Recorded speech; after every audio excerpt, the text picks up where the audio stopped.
ശ്രീമതി ദീപ അനിൽ, ഈ 6 പാർട്ടികൾ 6 നേതാക്കൾ കൊമ്പുകോർത്ത ഇടമാണ് മഹാരാഷ്ട്ര.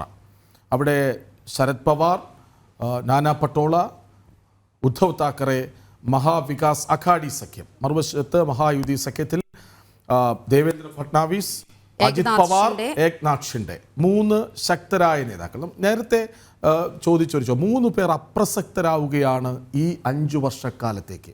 ഇനി എത്ര പണിയെടുത്താലാണ് ശക്തമായ ഒരു സാന്നിധ്യമാകാൻ കഴിയുക എന്നോർക്കണം. അതായത് ഒരു വശത്തെ ഘടകകക്ഷിയുടെ, രണ്ടാമത്തെ കക്ഷിയുടെ സീറ്റ് പോലുമില്ല ഈ 3 അധികായരുടെ പാർട്ടികൾ ഒരുമിച്ച് നിന്നാൽ എന്നോർക്കണം. അത് കോൺഗ്രസിന്, ഉദ്ധവിന്, NCPക്ക് ഉണ്ടാക്കി വയ്ക്കുന്ന പ്രതിസന്ധി എത്രമാത്രമാണ്?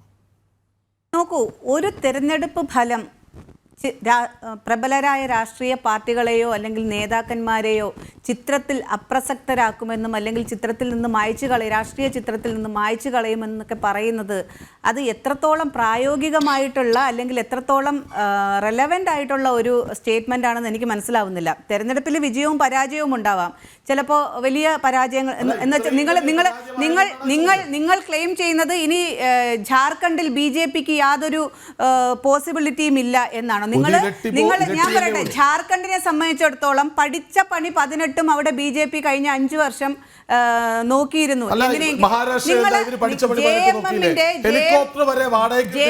ആയിക്കോട്ടെ, അത് ചെയ്യുമല്ലോ. JMMന്റെ എന്ന അവരുടെ പാർട്ടിക്ക് അകത്ത് കയറിക്കൊണ്ട് തന്നെ അതിൽ അന്തഛിദ്രം ഉണ്ടാക്കിക്കൊണ്ട് നിങ്ങൾ ചെമ്പൈ സോറിനെ പോലെയുള്ളവരെ കടത്തിക്കൊണ്ടുപോയി അവിടെ ദുർബലമാക്കിക്കൊണ്ട് ഹേമന്ത് സോറിനെ പോലെയുള്ള മുഖ്യമന്ത്രിയെ അറസ്റ്റ് ചെയ്ത്, അഴിമതി ആരോപിച്ച് അറസ്റ്റ് ചെയ്ത് എന്തൊക്കെ ബുദ്ധിമുട്ടുകളാണ് അവിടെ ഉണ്ടാക്കിയത്, ആ പാർട്ടിക്ക് അവിടെ ഉണ്ടാക്കി, ഞങ്ങളുടെ സഖ്യത്തിന് അവിടെ ഉണ്ടാക്കിയിട്ടും ഇത്രയധികം ഒരു സീറ്റുകളുമായിട്ട് എക്സിറ്റ് പോളുകൾ പോലും BJPക്ക് അനുകൂലമായി പറഞ്ഞ സ്ഥലത്ത് കോൺഗ്രസ് ഞങ്ങളുടെ സഖ്യകക്ഷി തിരിച്ചു വന്നിട്ടുണ്ട് എന്നുണ്ടെങ്കിൽ നിങ്ങൾക്ക് എങ്ങനെയാണ് മഹാരാഷ്ട്രയിൽ ഈ ചിത്രത്തിൽ നിന്ന് മാറും എന്ന് പറയുന്നത്? എങ്ങനെയാണ് മാറാൻ കഴിയുന്നത്? തീർച്ചയായിട്ടും 5 വർഷം എങ്ങനെ മാറുമെന്ന് ഞാൻ പറയാം.